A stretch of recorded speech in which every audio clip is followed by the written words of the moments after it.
Thank you very much, Sophie. And to welcome everyone to the Sunshine State. I forgot to edit this after today's weather, of course. Hopefully everyone can hear me at the back. I'm just going to give you a little bit of background on Lesotho. I'll try not to bore you too much, but I think it's important that you know, rather than just getting stuck into your meal and drinking as much wine as humanly possible. The people that laugh is exactly what your plan is.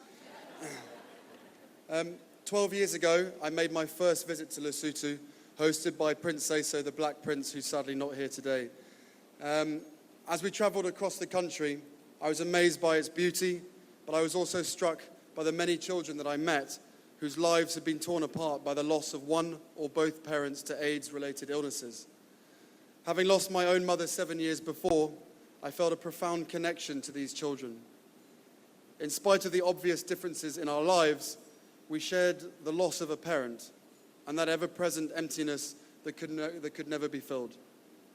For many of these children, their situation was compounded by the need to feed and care for brothers and sisters. As a result, there was simply no time for them to be children anymore. These experiences put my own into perspective. I resolved to do whatever I could to help.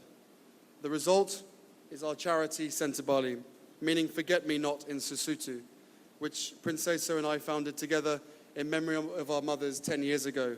And incidentally, I found out today that forget-me-nots were my mother's favorite flower growing up. So that's a very nice thing for me anyway. Lesotho has the second highest rate of HIV in the world. And UNAIDS estimates that only 30% of adolescents living with HIV in the country are accessing medication.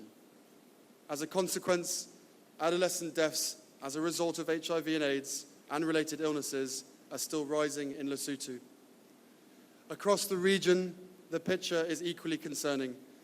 82% of adolescents living with HIV are in sub-Saharan Africa, which is a staggering figure when you consider that only 16% of the world's adolescents live in the region.